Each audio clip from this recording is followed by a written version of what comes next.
Welcome, students. In the series of lectures in theory of computation, today I am going to cover context free grammars. और उस context free grammars के अंदर हम दो important चीज़ें cover करने वाले हैं. That is a normal forms. ये वो नॉर्मलाइजेशन नहीं है जो आपने DBMS में पढ़ा है. This is something different. और यहाँ पे हम चॉम्स्की ने जो नॉर्मल फॉर्म्स दिए थे और ग्रिबेक that has given a normal form, इनके बारे में थोड़ा डिस्कशन करेंगे, डिटेल डिस्कशन करेंगे, इनके ऊपर न्यूमेरिकल्स भी करेंगे, दैट आर वेरी इंपॉर्टेंट.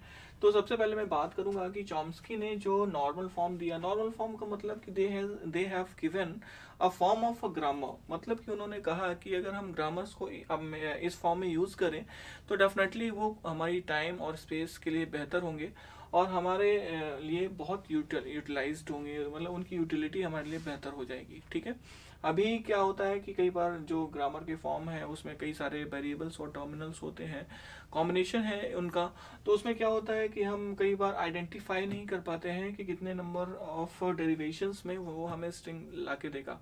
लेकिन ये गारंटी देते हैं कि इन दिस पर्टिकुलर स्टेप में आपको स्ट्रिंग मिल जाएगी.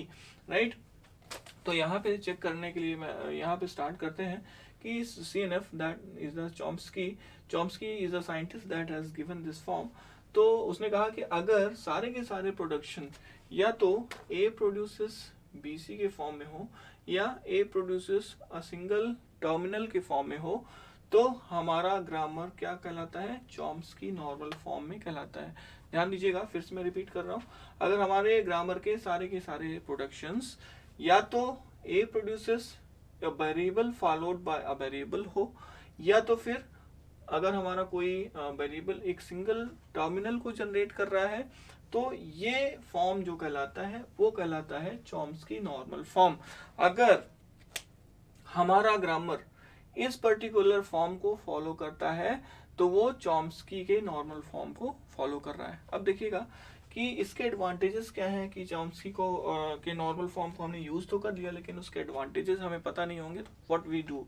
तो सबसे पहले हम इसके एडवांटेजेस की बात करेंगे, then I will move forward to the example. तो सबसे पहले एडवांटेज जो है वो length of each production is restricted. Definitely ये बहुत ही अच्छी बात है कि जो हमारा प्रोडक्शन है, जैसे A प्रोड्यूसर्स BC की बात करूं और अगर दूसरा एक और हमारे पास ग्रामर है C producers XY and B producers ZT. Right. और इसको मैं कर देता हूँ कुछ भी कर सकते हैं, लाइक A और इसको B और Z को मैं सिंगल स्मॉल C और T को मैं कर सकता हूँ एनीथिंग लाइक, है ना. तो मैंने एक एग्जांपल लिया है स्मॉल d, या और ZT XY को भी आप कुछ ना कुछ डिराइव कर सकते हैं. ठीक है. मैंने एक एग्जांपल के तौर पे बताया कि A प्रोड्यूसेस BC, देख लीजिए, ध्यान दीजिएगा, और इसको मैं नीचे आपको समझा देता हूँ. A प्रोड्यूसेस BC है. अब मैं BC में से अगर C को तोड़ता हूँ तो आपका जो ग्रामर आएगा वो बनने वाला है BXY. ठीक है ना. अब इससे क्या हुआ कि हमारे ग्रामर की लेंथ है वो किससे बढ़ रही है, +1 से. ठीक है. क्योंकि हम आप श्योरिटी दे सकते हैं कि हर स्टेप पे हमारी जो लेंथ है वो 1 से ही आगे बढ़ने वाली है. अगर मैं यहाँ पे B को रिप्लेस करूँ, किससे रिप्लेस कर दूँ, ZT से, तो देख लिए ZTXY. हमारी पहले ये 3 थी लेंथ, 3 लेंथ थी, ये लेंथ कितनी हो गई, 4, 1 2 3 4. तो डेफिनेटली ये किससे बढ़ी, +1 से. पहले ये क्या थी, पहले 2 थी, फिर 3, फिर 4, और ऐसे ही मैं आगे रिप्लेस करता जाऊंगा. तो या तो 0 लेंथ से ये ग्रामर आगे बढ़ेगा या तो 1 लेंथ से. 0 लेंथ से कैसे आगे बढ़ेगा, ये देखिए, अगर मैं इस Z को C से रिप्लेस कर दूं, तो small c, capital T, X और Y, तो देखिए इसकी लेंथ अभी भी कितनी है, 4. मतलब लेंथ में कोई भी परिवर्तन नहीं हुआ. आगे अगर मैं फिर से मैं T की जगह कुछ रख दूं तो इस वुड भी देनी चेंज CD और X और Y. यहाँ पे देखिए इन तीनों ही स्टेप्स में लेंथ में कोई भी चेंजेस नहीं है. नाउ तो अगर हमारी ग्रामर या तो एक लेंथ से आगे बढ़ रही है या तो 0 लेंथ से आगे बढ़ रही है, that means we are following the Chomsky rule. इसका मतलब हम चॉम्स्की रूल को फॉलो कर रहे हैं। और ऐसा होने से डेफिनेटली हम डिटरमाइन कर पाएंगे कि कितने पर्टिकुलर नंबर ऑफ स्टेप्स में हम दैट पर्टिकुलर स्ट्रिंग को, किसी भी पर्टिकुलर स्ट्रिंग को जनरेट कर पाएंगे, राइट। क्योंकि हमने लेंथ को, प्रोडक्शन की लेंथ को रिस्ट्रिक्ट कर दिया, या तो 0 से आगे बढ़ेगा या तो 1 से आगे बढ़ेगा। 0 से बढ़ने का मतलब नहीं बढ़ेगा। Now derivation tree obtained from CNF is always binary tree. This is very important thing. देखिए यहाँ पे A प्रोड्यूसेस BC, ये जो आपका डेरिवेशन ट्री या पार्स ट्री बनेगा वो हमेशा बाइनरी होगा। जैसे मैं अब C को तोड़ूंगा तो C प्रोड्यूसेस X Y, ठीक है ना। और अगर मैं आगे प्रोडक्शंस को तोड़ता हूँ, जैसे इस B का production that is Z T, तो देख लीजिए हमेशा हर पेरेंट के 2 ही चिल्ड्रन है। आप चेक कर सकते हैं, A के BC, C के XY, B के Z और T। तो ये एक जो बढ़ रहा है वो बाइनरी ट्री के हिसाब से आगे ग्रो कर रहा है। और हम जानते हैं, हम बाइनरी ट्री पे बहुत सारे ऑपरेशंस पढ़ चुके हैं पहले, तो इस तरीके से हमें इस पर ऑपरेशन यूज करना भी आसान हो जाता है, ठीक है ना। तो this is more easy than other forms, ये ज़्यादा आसान था, इसलिए चॉम्स्की ने ये रूल दिया और चॉम्स्की के इस रूल का बहुत फायदा भी हुआ, इसीलिए हम इसे पढ़ रहे हैं, right. It is easy to apply CY के एल्गोरिथम। अब ये CY के एल्गोरिथम क्या है भैया, ये CY एल्गोरिथम यूज की जाती है मेंबरशिप एल्गोरिथम। ये इसे हम मेंबरशिप एल्गोरिथम भी कहते हैं। मेंबरशिप एल्गोरिथम का मतलब ये होता है कि अगर मैं ये चेक करना चाहता हूँ कि अगर मेरी कोई particular string, let I have a string belongs to any grammar और नॉट, राइट। अगर मैं ये पता करना चाहता हूँ कि ये स्ट्रिंग मेरी इस ग्रामर का हिस्सा है कि नहीं, तो 2 तरीके हैं। एक तो मैं ब्रूट फोर्स मेथड का यूज कर लूँ। ब्रूट फोर्स मतलब चेक करूँ कि भाई तोड़ तोड़ के देखता जाऊँ कि भाई हर ग्रामर को ओपन करूं, फिर उसे रिप्लेस करूं किसी टर्मिनल से, ओपन करूं, रिप्लेस, एंड ये करता जाऊं, और जब तक मुझे मेरी स्ट्रिंग ना मिल जाए तब तक ये काम करता जाऊं। That is a brute force method. और इसके अलावा दूसरा तरीका है कि मैं CY के एल्गोरिथम का यूज कर लूं, जिसकी time complexity order of n³ है। तो इसकी टाइम कॉम्प्लेक्सिटी भी कम है और ये हमेशा आपको ये बता देगी कि this string is a part of this particular grammar और नॉट। तो ये हमारे लिए एक बेनिफिशियल है जो CY के एल्गोरिथम है, जो हम आपके शायद सिलेबस में नहीं है, लेकिन अगर आप कहेंगे तो I will discuss this later, right. अब देखिए यहाँ पे एक एग्जाम्पल मैंने उठाया है और इस एग्जाम्पल को मैं पहले ये चेक करूंगा कि ये एग्जाम्पल CNF फॉर्म में है कि नहीं। अगर है तो ठीक है, और नहीं है तो definitely I am going to convert this one. तो देखिए कैसे कन्वर्ट करते हैं। सबसे पहले चेक कीजिए कि क्या S produces small b followed by capital A, क्या ये CNF फॉर्म में है? नहीं है भाई, ये भी नहीं है। यहाँ पे इसको देखें, ये नहीं है, ये नहीं है। तो जो नहीं है उस पर पहले मैं क्रॉस करता जाता हूँ और उन सबको मुझे CNF फॉर्म में कन्वर्ट करना है one by one. This one is in CNF, this one CNF, ये CNF में नहीं है क्योंकि हमें चाहिए variable followed by a variable और अ सिंगल टर्मिनल, राइट। तो यहाँ पे ये सारे के सारे नहीं है, सिर्फ और सिर्फ 2 ही ऐसे सदस्य हैं इस घर के जो कि CNF के रूल को फॉलो करते हैं। ऐसा समझे कि मीन्स लॉकडाउन का टाइम चल रहा है और ये ऐसे मेंबर्स हैं जो लॉकडाउन को फॉलो नहीं कर रहे हैं, मतलब कि दे आर गोइंग आउट और they can create some danger to these two. तो हमें इनको भी इस फॉर्म में कन्वर्ट करना है, मतलब उन रूल्स में हमें बांधना है। अगर ऐसा हम करने में सक्षम हुए तो definitely I will follow this rule CNF, right. तो हम यहाँ पे इसको करते हैं, बहुत आसान सा तरीका है। सबसे पहले S प्रोड्यूसेस, इस B को मैं एक वेरिएबल से रिप्लेस कर देता हूँ। तो वेरिएबल आप कुछ भी ले सकते हैं, P ले लिया मैंने और A, राइट। और इसको मैंने इस B को मैंने P से लिया और A को मैंने Q से रिप्लेस कर दिया, राइट। आप अपनी मर्जी का वेरिएबल ले सकते हैं, जरूरी नहीं कि आप P Q लो, राइट। और B, ये देखिए मैंने इसमें कन्वर्ट कर दिया। अब आगे देखिए A प्रोड्यूसेस B। अब आपको पता है कि B को मैंने किससे रिप्लेस किया है? इस B को मैंने इस P से रिप्लेस किया है, तो it would look like PAA। और इसके बाद देखेंगे कि इस A को मैंने किससे रिप्लेस किया है? A को मैंने Q से रिप्लेस किया है, दैट इज QS और स्मॉल a। अब नीचे वाले में जाएंगे जरा, तो B प्रोड्यूसेस स्मॉल a को मैंने Q से रिप्लेस किया था, QPB, and followed by B और बी को मैंने किससे रिप्लेस किया है, पी से रिप्लेस किया है, it would look like P S and finally it would look like small b. तो डेफिनेटली कुछ नहीं, मैंने एक वेरिएबल लिया है और इनको रिप्लेस करता गया हूँ, right.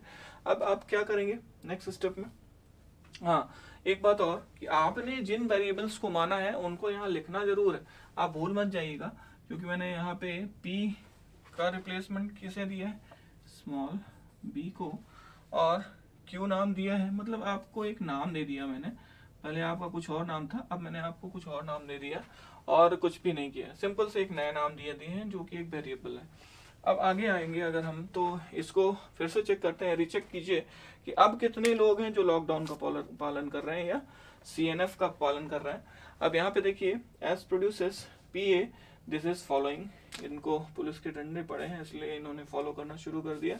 QB is also following, QS yes, variable followed by a variable, now PS variable followed by variable, ये तो पहले से ही फॉलो कर रहे थे नहीं, और ये अगर इनकी बात करूं तो these are also following the CNF। Now I have to change them, अब ये हमारे पास ये जो दो बच्चे हैं इनको भी किसी तरीके से मुझे अपने CNF फॉर्म में लाना है, तो बहुत आसान सा तरीका है, इनके लिए भी मैं एक छोटा सा वेरिएबल मान के रखता हूँ, तो P produces PA QB, right, A produces, अब मैं डबल ए के लिए कुछ मान सकता हूँ, तो डबल ए के लिए मैं एक x मान लेता हूँ, मेरी मर्जी है मैं x मान लेता हूँ, आपकी मर्जी आप कुछ मान लीजिए, PX QS या A।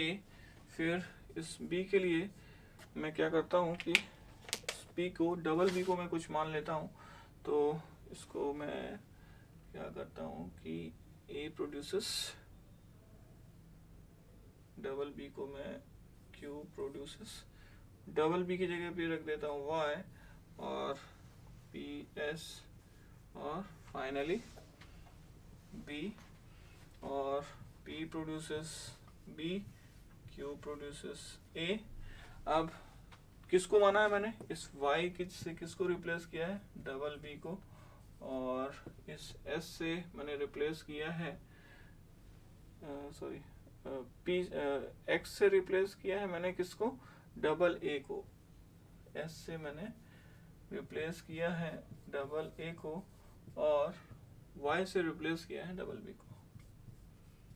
इन रूल्स को भी यहाँ लिखना जरूरी है। अब देखिए, जो हमारी ये सारी की सारी ग्रामर है हमारी रूल्स को फॉलो कर रही है, तो रूल को फॉलो कर रही है, तो व्हाट, देखिए, variable followed by a variable, terminal variable followed by variable, variable followed by variables, variable variable, बिल्कुल सही बिल्कुल सही बिल्कुल सही सही सही सही, मतलब ये अब मेरा ये जो फॉर्म है that is converted into the CNF।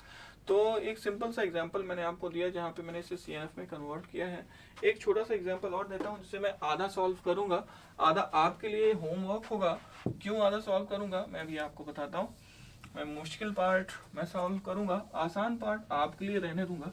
एक बात और आपसे डिस्कस करूं कि जरूरी नहीं कि जो मैंने यहाँ पे नॉर्मल फॉर्म क्रिएट किया है आप भी वैसा ही नॉर्मल फॉर्म क्रिएट करो। आपकी नॉर्मल फॉर्म क्रिएशन में थोड़ा फर्क हो सकता है, डिपेंड्स कि आप क्या वेरिएबल लेते हैं। अगर आपने वेरिएबल दूसरा यूज किया है तो that might look like something else, ठीक है ना। तो परेशान मत होइएगा कि सर ने तो बनाया था तो मेरा कुछ ऐसा बना, मैंने बनाया कुछ ऐसा बना। आपका सही होना चाहिए, it must follow the CNF form, right? Now it's a very easy example. S produces AB AC and A produces small a, capital A, epsilon. Capital B produces small b, capital B, followed by epsilon C। अब देखिए, इस जो particular grammar को अगर मुझे CNF में convert करना है तो पहले मुझे क्या करना होगा, आई हैव टू सिंप्लीफाई।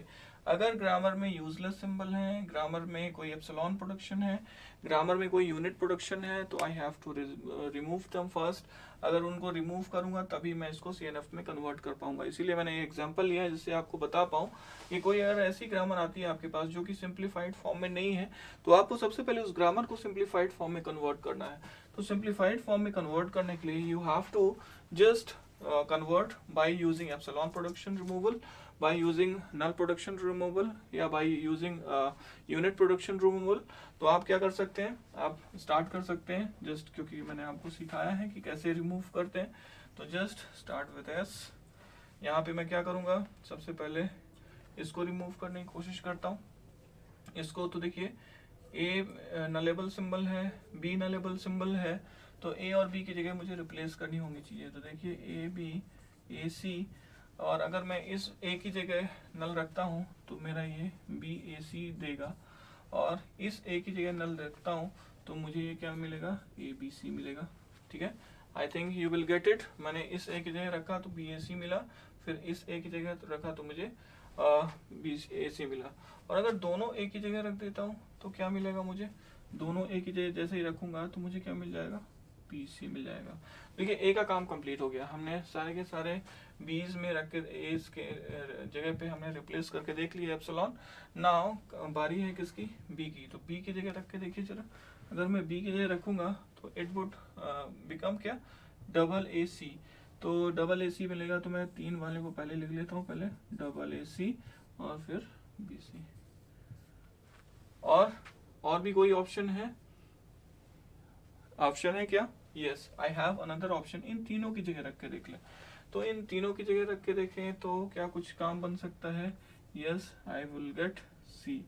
अब ऐसा कुछ हो सकता है क्या कि इन दोनों की जगह रख के देखें, यस अगर इन दोनों की जगह रख के देखेंगे तो आई विल गेट ए सी. ठीक है, और इन दोनों की जगह अगर मैं इन दोनों की जगह रख के देखूं तो बी सी हो चुका है. इन दोनों की जगह रख के देख लिया मैंने, राइट, ए सी मिल गया मुझे. और भी कोई पॉसिबिलिटी है क्या, इस दोनों की जगह रखेंगे ए सी, इन दोनों की जगह तो बी सी. सी तो हट नहीं सकता. एनी अदर पॉसिबिलिटी है, लेट मी चेक अबाउट. ए पे नहीं रख सकते, डबल ए पे रख लिया है अपन ने, ए बी पे रख लिया है, इस ए बी को रख लिया है. Okay, we have covered all, right. Finally C. ठीक है ना, तो हमने सभी पे रख के देख लिया. अगर कोई मिस कर रहा हूँ तो आप लोग देख लीजिएगा, शायद मिस नहीं किया मैंने कुछ भी.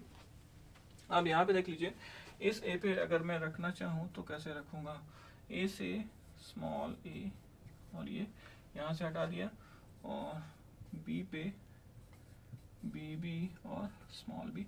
बहुत आसान है. और फाइनली सी प्रोड्यूसेस सी. तो देखिए अब हमारा जो ये ग्रामर है ये एप्सिलॉन फ्री हो चुका है. हमने एप्सिलॉन प्रोडक्शन फ्री हो चुका है, कहीं पे भी एप्सिलॉन नहीं दिख रहा है अभी आपको. अब हमारे इस ग्रामर को क्या देख लीजिए, और कोई ऐसी प्रॉब्लम तो नहीं, कोई यूजलेस सिंबल है या कोई ऐसा सिंबल है जो कि यूनिट प्रोडक्शन जनरेट कर रही है. यस, आई इन मेरी ग्रामर में है एक यूनिट प्रोडक्शन. ये देखिए, एस प्रोड्यूसेस कैपिटल सी. तो इसको कैसे रिजॉल्व कर सकते हैं, सिंपली मैं क्या करूँगा, इसको रिप्लेस कैसे करूँगा, इस प्रोडक्शन से रिप्लेस कर दूंगा और मेरा ये काम कर जाएगा. I just replace with small C. ये स्मॉल सी है, कंफ्यूज मत होइएगा, दिस इज स्मॉल सी. जैसे ही मैंने उसको स्मॉल सी से रिप्लेस किया, मेरा यूनिट प्रोडक्शन भी हट गया. नाउ अब जो रेस्ट ऑफ द वर्क है ये आपके लिए छोड़ता हूँ, कि यहाँ पे आपको आइडेंटिफाई करना है कि कौन कौन से ऐसे फॉर्म्स हैं जो कि CNF में है और कौन कौन से ऐसे फॉर्म्स हैं जो कि CNF में नहीं है. तो जो भी फॉर्म्स CNF में नहीं है आपको उनको कन्वर्ट करना है CNF फॉर्म में, राइट. सो टुडे इस lecture I have covered the CNF, जहाँ पे मैंने आपको CNF की डेफिनेशन बताई है, CNF के बारे में सारा डिस्कशन किया है. मैंने आपसे ये भी डिस्कस किया है कि CNF में अगर कोई ग्रामर नहीं है तो उसे में कैसे कन्वर्ट करते हैं. अगर कोई ग्रामर सिंप्लीफाइड नहीं है तो पहले उसे सिंप्लीफाई करते हैं, then only I can convert this grammar into the CNF form. तो अब ये ग्रामर आपकी सिंप्लीफाइड फॉर्म में है, अब इसे आप कन्वर्ट कर सकते हैं. तो ये आपके लिए होमवर्क है. प्लीज़ मुझे कमेंट कीजिएगा कि आपने इसे होमवर्क किया कि नहीं. Thank you for this video. Next video में हम GNF के बारे में डिस्कशन करेंगे. Thank you very much.